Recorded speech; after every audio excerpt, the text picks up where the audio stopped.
Hey guys, this is the fourth dream I've had about Germany and Germany's role in World War III. And I had this dream in the last couple of months. It was pretty simple. I was shown a God's eye view of the Earth,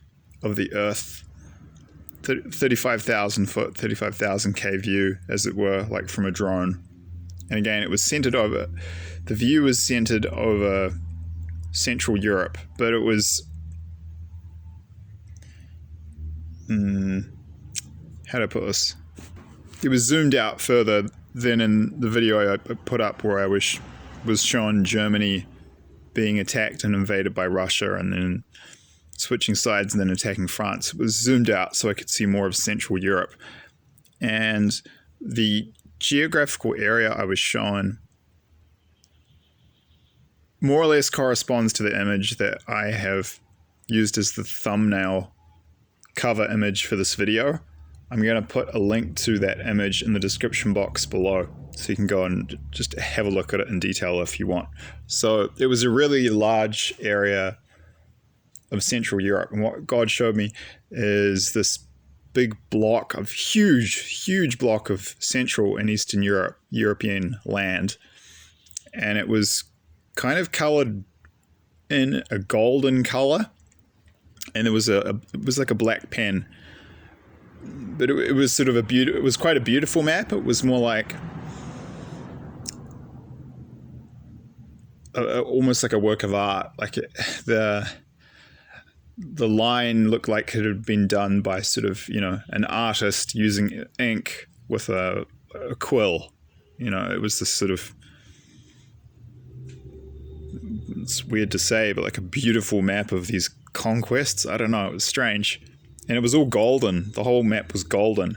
And the area of land was enormous. I can't tell you all the countries that were in there, especially down towards like the south and southeast, getting into the Balkans, but definitely the Czech Republic, Slovakia, Poland, Austria, Germany, those five, they'd all been conquered. They'd all been taken by the Russians. I could see that. And it was given to me, the Holy Spirit started downloading me, and it was saying this was then the view started to pan across Central Europe, and it was, the Holy Spirit was talking to me about how, like, this isn't, people don't get it. They're just warming up. So I used to do cross-country running when I was at high school, and yeah, I actually realized in the end, I don't like the hyper-competitive nature of it. I'm actually extremely, I really, really push myself super hard. I guess you could say in some ways I'm more of like a spiritual or a mystical athlete, like extremely aggressively in terms of self-improvement, self-development, challenge myself like at levels that are incredibly testing. So I actually, yeah, I do push myself really, really hard, but in other areas. But physically, I could guess that's just more my nature, though. Even just things like, not just prophetic dreams, but, I get ideas for things like inventions and whole new insights on new concepts, and I'm organizing all these things, and, that takes a lot of work. But I guess takes, when you're growing up, you're learning who you are, and do that by trial and error sometimes. Nothing really bad happened doing cross country. Running, in the end, I just realized I didn't enjoy the racing. So I didn't enjoy the racing element because it was so painful. It sounds funny, but I just didn't enjoy it. It wasn't fun. And some people, it's notoriously painful. A lot of people hate cross country, but I really didn't like the competition. Interestingly, I found I like cross country running by myself in hills, on big hills, running up hills in beautiful native temperate rainforest in New Zealand by myself. I absolutely loved that, and I'll push myself quite hard then, but it's just for fun. and it's not, there isn't this pain element anyway. It's just a bit of context. But I did competitive cross-country racing at high school when I grew up in Wellington. I did some races, and I even went to some national New Zealand cross-country meets, like race national New Zealand high school cross-country events. But looking back, like I hated them. Like the feeling, just being this group of like 300 or 400 people just before the pistol went off, like, the starting thing went off, was just, I didn't enjoy it. Anyway,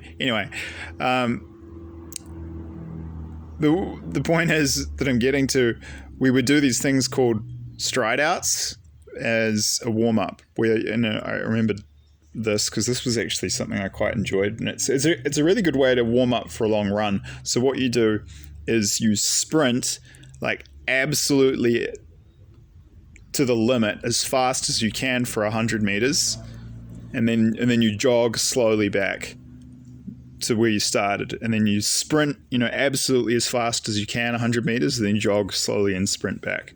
So the stride outs was what we called them. And then you do there were these kind of leg swings and arm swings to get your muscles warmed up, ready for the race, so you didn't get injured, and so that you're all kind of, your body is already ready for this incredibly painful, testing, challenging experience. So basically, Russia was kind of doing stride outs at this point in the war. I cannot almost believe or emphasize to you guys enough how powerful Russia is. I felt to post this video this morning. Jan de Villiers posted a dream vision on his blog. I'm going to put the link in the description box below. He had this one in the last few days, I think. And he was showing Russian tanks rolling into Europe, and he was just showing the same thing. He said he actually, when he woke up, he got a fright because they were so strong. And what he said is really shocking if you read the account. Oh, getting chills now. It's confirmation. Russia is going to be so strong. The whole world's not going to believe it. Even Russia's going to have a hard time believing it, how strong they are. He said the really shocking thing he saw when they were going into Europe, a lot of the European countries didn't fire a shot. They're just like, FUCK it, like no way we're going to fight this. This is like, I have this analogy, like I lived in a spiritual community in Australia for 14 months while escaping my collectively narcissistic, abusive family, who I've now completely cut off, which has been a fun process. That's sarcasm. It's been extremely difficult and painful. Anyway, I was at this place in New South Wales for 14 months, and they have this invasive species in Australia, the cane toad.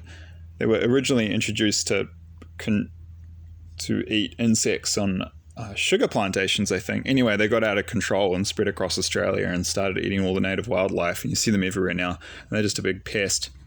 And I lived on this spiritual community. It's like a yoga philosophy place. Just learned a lot of interesting stuff there, made some friends.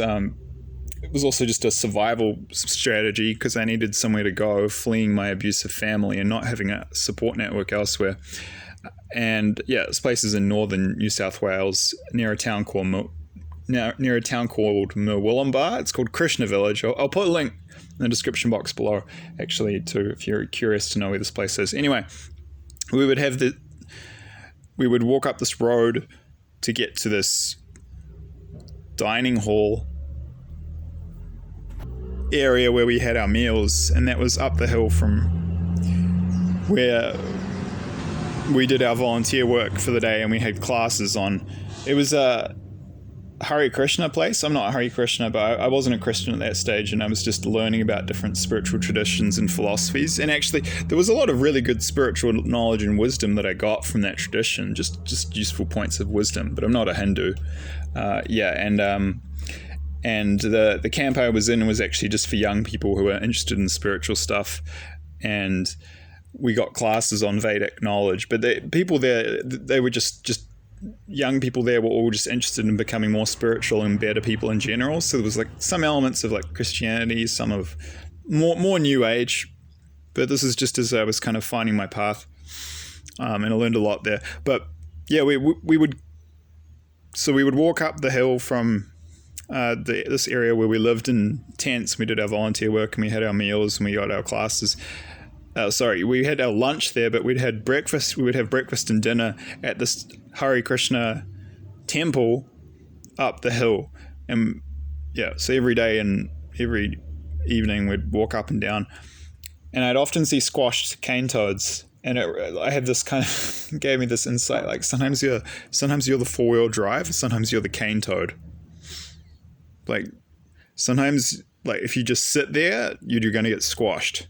Like don't be an idiot, just jump out of the way. Like there's not like a cane toad versus a 4-wheel drive. Like yeah, that's kind of what it's going to be like with Russia going into Europe. Like a lot of these countries, they're going to be in terms. I'm not comparing them in terms of the nature of the character of these countries to they're kind of ugly cane toads to what a cane toad looks like, but that's the situation. It's like you got nothing, you can't, you're doomed, you're not going to win.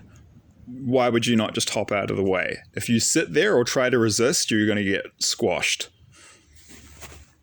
People aren't going to believe how powerful Russia is. And okay, so getting into the symbolism a bit. So of this map I was being shown, yeah, like God was saying, the Holy Spirit was downloading me. He didn't say that, but it was like the sense as well. Sometimes you get the information, it just comes through as feelings, and then you can kind of decode it. But it's kind of hard to explain. It's that's how telepathy works, actually. That's a whole nother topic.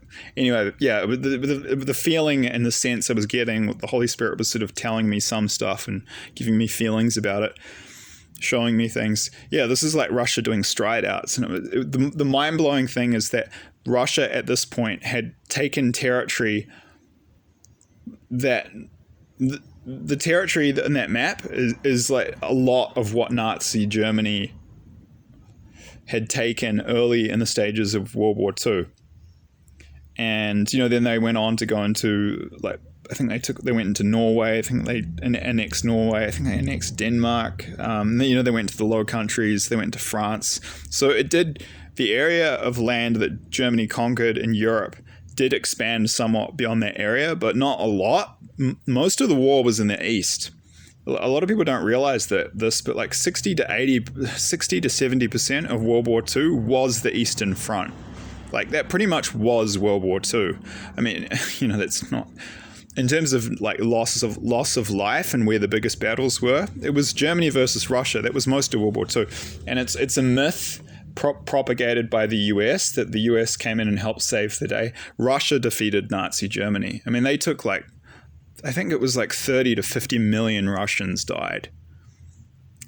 And not only that, but Nazi Germany, they included them in the Holocaust. Like Slavs were designated as Untermensch, subhumans. So they would exterminate and do they genocided Slavs. They would just kill Russians and Ukrainians because they were Russians and Ukrainians. And they're like, okay, sorry guys, you're cockroaches. We're just going to machine gun you to death. You don't hear about that. You hear about It's interesting, isn't it, how you always hear about how the Jewish Holocaust is the worst thing that ever happened in humanity, but there's whole other groups that the Nazi Germany genocided, and you never even hear about them, and they don't exist. Not to mention the fact that the Holocaust isn't the worst genocide that was ever perpetrated by humanity, but Zionist Jews have gaslit the West by guilt-tripping them so they can get them to do whatever they want.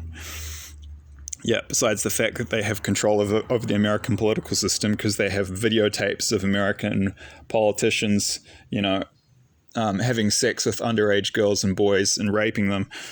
And then they take those videotapes and they use them to blackmail them, to control them, to get the US to do whatever Israel wants. But yeah, most of World War II was the Eastern Front. So what I was being shown was most of the territory of what Nazi Germany took in World War II in Western Europe. It didn't get much beyond that. It did get a bit further. Yeah, as I said, they went to Norway. They went to. They tried to take the British Isles. They failed. This time in World War III, the Axis will succeed. They took most of France. They had Italy as an ally. They didn't get much further west. They took the Low Countries. They weren't included in this land area. But what I was being shown was most of the land that Nazi Germany took in Central and Western Europe.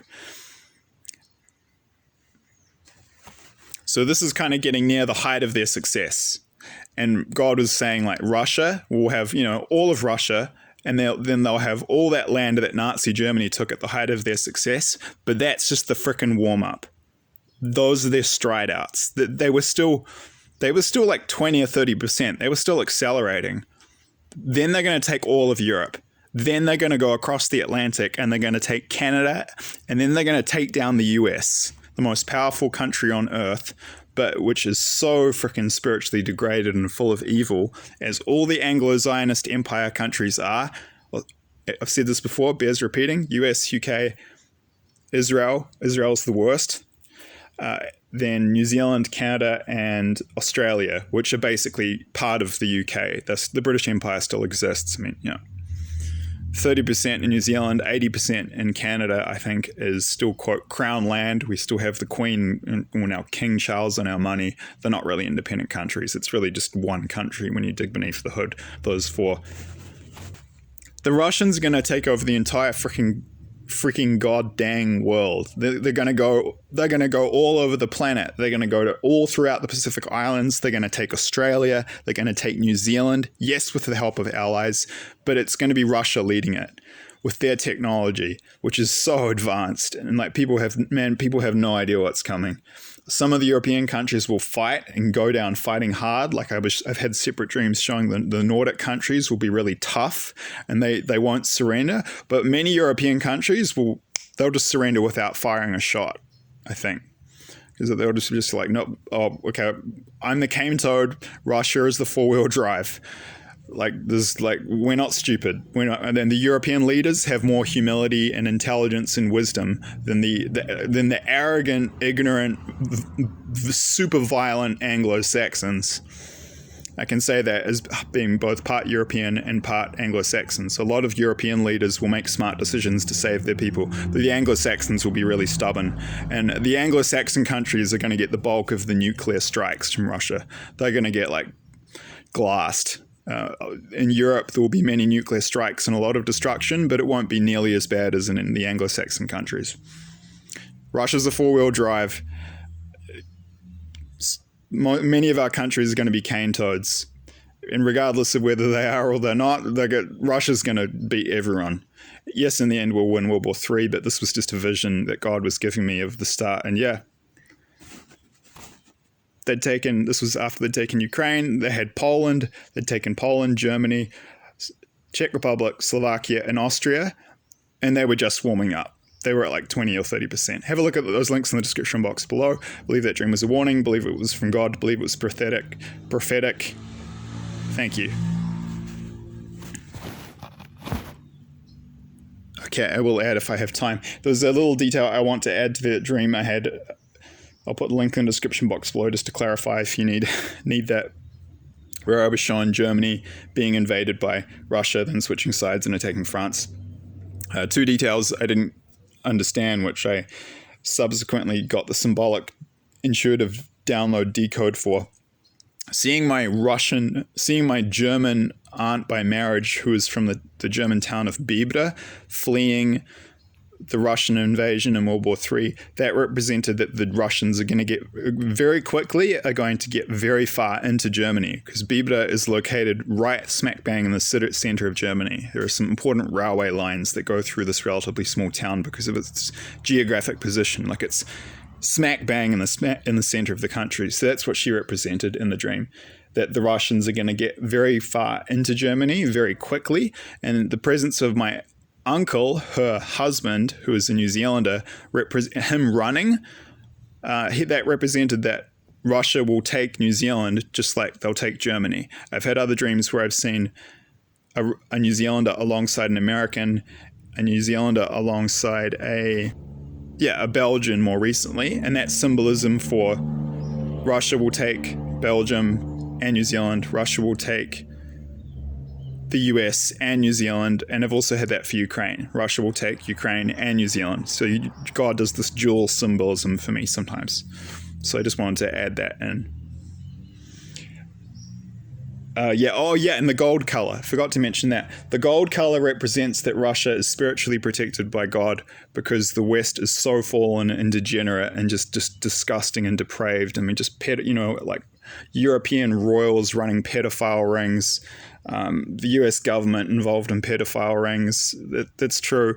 We're not Christian countries anymore. Not saying Russia's perfect. Russia's going to do plenty of horrific war crimes. War is inherently brutal, but Russia, at this point, Russia is the lesser of two evils spiritually compared to the West. So Russia is under God's spiritual protection when fighting the West. And it's basically,